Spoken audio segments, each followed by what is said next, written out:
As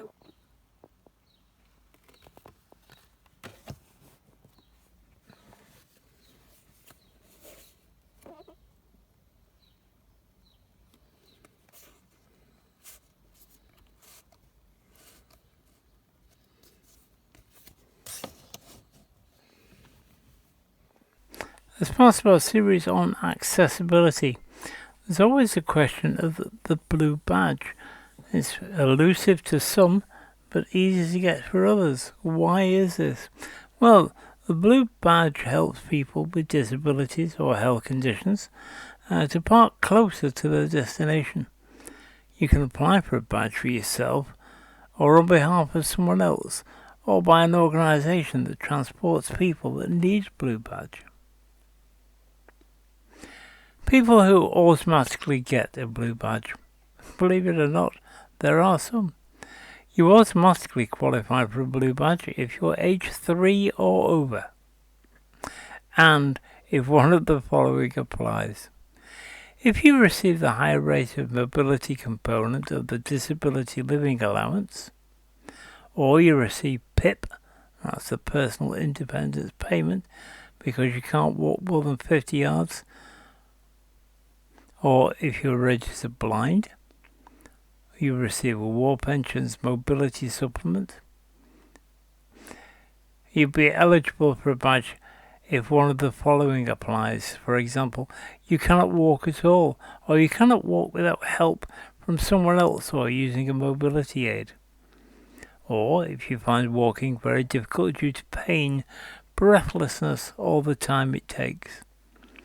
Or if walking is dangerous to your health and safety. You might have a bit of a wobble, for example. If you have a life-limiting illness, which means you cannot walk or find walking very difficult and have an SR1 form. You may have a severe disability in both arms and drive regularly but cannot operate a pay and display parking machine.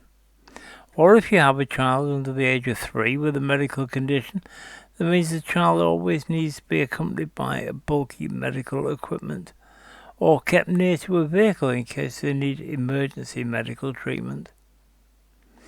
If you are consistently at significant risk to yourself or others near you, or in traffic or in car parks, or if you struggle severely to plan and follow a journey. If you find it difficult or impossible to control your actions and lack awareness of the impact it would have on others. Or if you regularly have intense and overwhelming responses to situations causing temporary loss of behavioural control.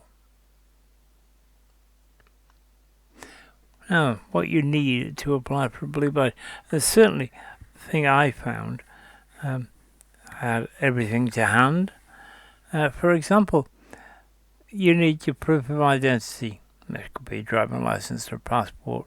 Proof of address, such as the letter you get from PIP or the DWP or any government official address. You'll need a recent head and shoulders digital photo. You can probably take it with your web camera. Your national insurance, if you've got one, and contact details such as your phone number, email and postal address. To prove your identity, you can provide a copy of either your birth or adoption certificate, or your passport, your driving license, a marriage or civil partnership certificate, or divorce or dissolution certificate. To prove your address, for example, you can provide a copy of a recent council tax bill, a recent letter from the Department of Work and Pensions, DWP, or your driving license, or a recent letter from a school if you're under 16. Providing a proof of your benefits, for example, if you receive PIP, you'll have letters from them, usually 3 pages long. Example in the picture. The front page shows your entitlement to PIP. The second page, and the second to last page that it happens, is the assessment score and the last page, the mobility score. You'll need to know which rate of mobility component you receive and the award and date. You'll also be asked to provide proof of the DLA award. This should be the most recent letter from the DWP, which clearly shows the mobility rating, the certificate of entitlement to DLA, and the date of the letter.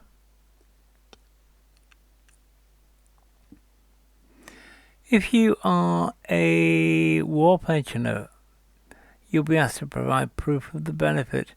This should be the most recent letter from the Ministry of Defence, which clearly shows the applicant was injured in service before the 6th of April 2005 and is in receipt of a war pensioners mobility supplement.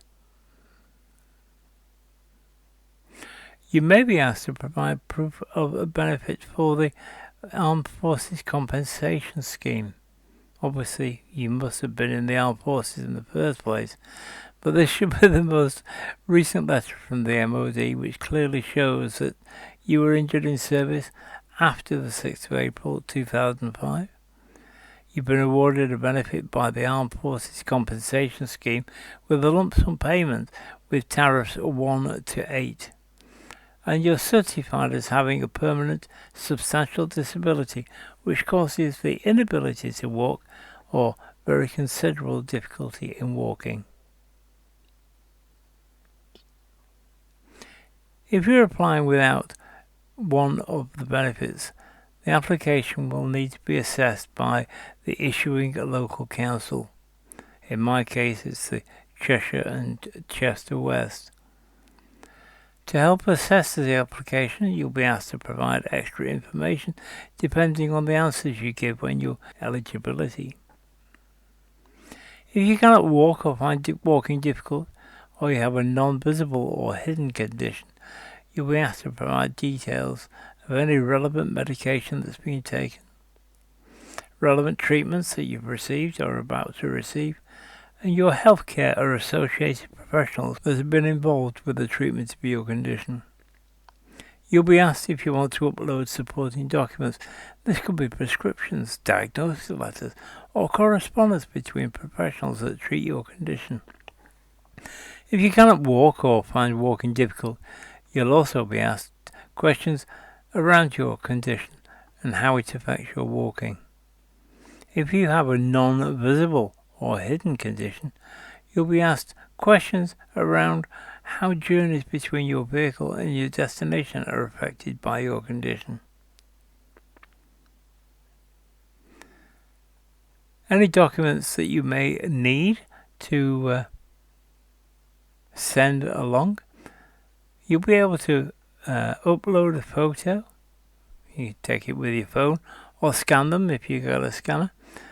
Proof of benefit, your proof of address, your proof of identity, and your supporting documents. You can also upload a recent digital photo. Just make sure the photo and the scans are of good quality and include all the relevant information. It must be your head and shoulders. And try not to smile.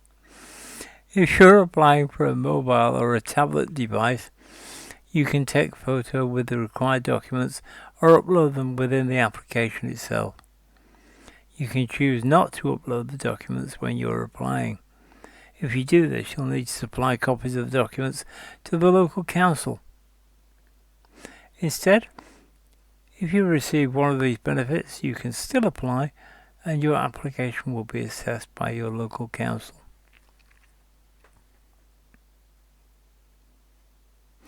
In the travel resources, you will find the links to the gov.uk page where you can apply for your blue badge.